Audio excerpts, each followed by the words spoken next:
You're listening to the WRAL Daily Download. I'm Fernandez. An announcement posted to social media at 3:32 in the morning shook up one of North Carolina's most closely watched congressional races. Congressman Chuck Edwards posted that he was ending his bid for re-election. Edwards has represented Western North Carolina in the 11th District since 2023. His decision leaves Republicans scrambling to find a replacement just 3 months before Election Day and just 1 month before officials start sending out mail ballots. WRAL state government reporter Paul Specht joins us to talk about what happened with Edwards and what happens next. Take us through just what this process is. We are, for the record here, we're recording this on August 7th at about 11:18 a.m., so in case there are any changes. Right. So Chuck Edwards, I don't know. I think it's safe to say no one saw this coming. This is a Republican-leaning district. Edwards is an incumbent. The people assumed that he would be the candidate on the ballot in November. Then earlier this week, as you mentioned, 3:32 in the morning, he tweets or posts on X, after lots of thought and prayer, I'm going to bow out. What brought us to this point is a report by the U.S. House Ethics Committee. And what exactly did it say? Right, and it only came out on I believe it was August 3rd. Whatever day that was, I think it was Monday. 2 days later, he's out. Well, the contents of this are they had been looking into his workplace conduct, right, which is sort of their job. And before anyone gets ahead of themselves with, was this a hit job by Democrats or Republicans or something going on here? No, this committee is 5 Republicans and 5 Democrats. Their job is to make sure that people are being treated professionally on Capitol Hill at the Capitol in Washington. And their report said that they had found persistent inappropriate conduct with 2 female aides. Now, Edwards initially came out and said that the report absolved him of any wrongdoing. He pointed out that it found he did not sleep with anyone. He did not commit any or offer any sort of quid pro quo, anything like that. So he said, hey, look, there's some stuff in here, but it's not serious. And so it looked on Monday as if he was going to stay in this race. However, the committee recommended that the entire U.S. House sanction him, basically censure him. Mm-hmm. They've only done that maybe a couple dozen times, don't quote me, somewhere in their history. It's a rare occurrence. It is a rare occurrence. And so, as I mentioned, this is a bipartisan committee. He's staring down the barrel at sanctions. A couple days go by.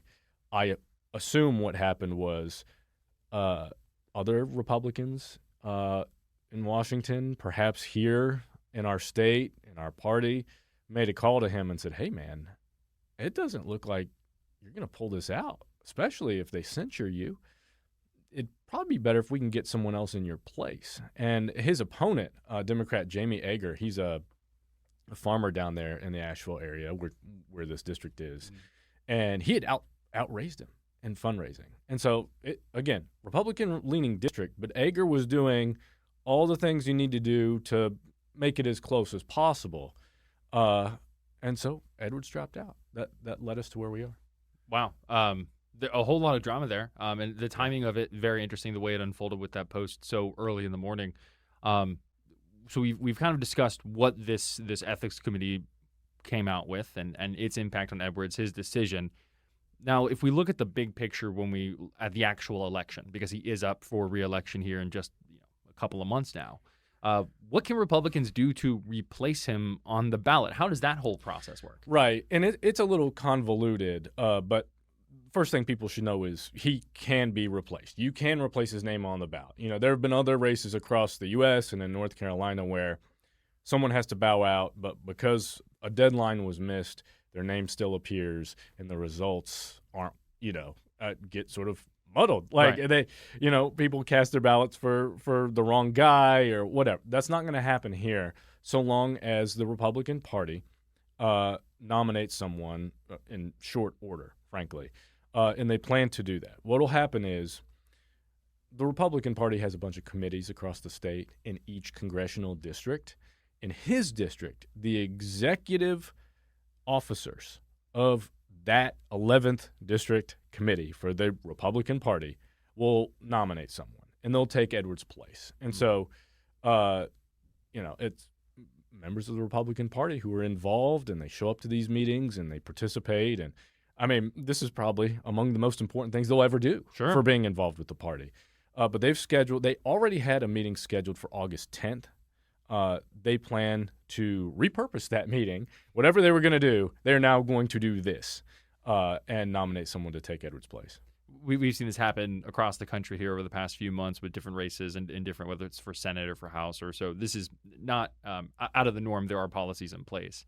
Now, and just for perspective here, when you're watching this, like I said, we're recording this beginning of August, we have less than 90 days until the midterm comes around to kind of put that into perspective from a calendar. And North Carolina, if I remember correctly, is one of the earliest states to start sending out absentee ballots, which also in North Carolina, you don't need an excuse. Anybody can request an absentee or a mail-in ballot.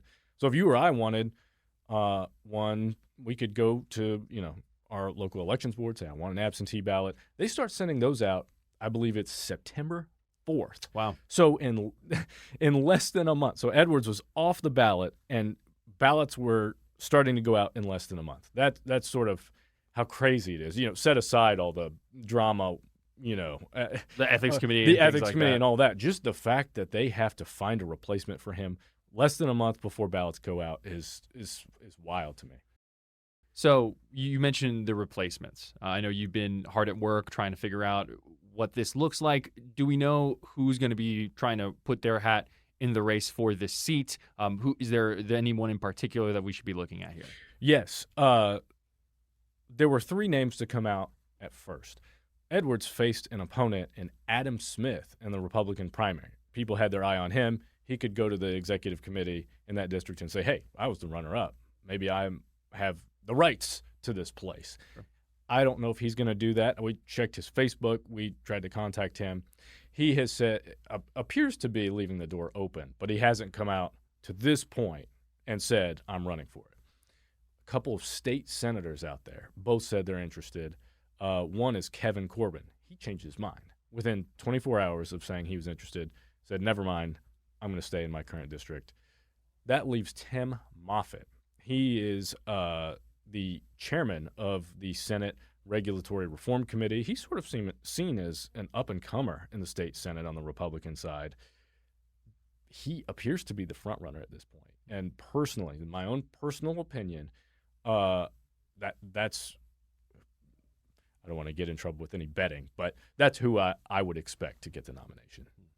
And what's the timeline again for when we're looking at these decisions being made? August 10th, Monday. They have a meeting that night. I think the goal is to nominate someone at that very night. Of course, it's possible they hear a bunch of pitches and maybe they go late and have to, reassemble the next day. But don't be surprised if by the end of Monday there's a new candidate. Like you said, it's probably one of the most important things that this group will be doing just in course of their political career, deciding who this would be. Right, and it's important to have someone who, has a record, who has shown that he won't get in trouble. Keep in mind, Edwards back in 2022 was viewed as the safe option instead of Madison Cawthorn. I don't know if people remember Madison Cawthorn. Right. He made lots of news for various comments and things he did. And then Edwards came along and beat him in the Republican primary and was sort of expected to be the stable option. Like, hey, don't worry, I'm not going to make any waves. Well, now here we are. Moffitt, to my knowledge, is not, doesn't have anything in his background like Edwards or Cawthorn. He, like I said, he leads a committee. If you ever hear him speak, he's a strong speaker. And so I would expect it to be him. And I would expect this race to be closer than people think. It went for Trump by, I believe, 9 percentage points in 2024. However, there are still a lot of people in that district upset with how slowly the government has moved to bring aid to people suffering from the effects of Hurricane Helene. One Republican strategist told me, you you just almost never know how the mountain voters will vote. And it's sort of unpredictable out there, especially after a natural disaster. So the Cook Political Report, I don't know if they're political analysts, they've already moved this race from likely Republican to lean Republican. Now, I imagine that it's going to be even closer than people think. So it's one to watch. The other district that we're watching is District 1, where Don Davis faces Lori Buckout. That's been redrawn to give Republicans more of an advantage. But, man, those two, I'd watch both. They're fascinating to me. Wow. Well, we know that, you as well as the anti-capital team will be tight on this when the decision is made, most likely next week. And then, of course, as we get closer and closer to midterm elections coming up here in less than 90 days. Thank you to Paul for that conversation. And thank you for listening to the WRAL Daily Download and for making us part of your morning routine. Be sure to like and subscribe our YouTube page for the latest North Carolina news. And another way to get North Carolina news is the WRAL Morning Briefing newsletter. Sign up at WRAL.com/newsletter.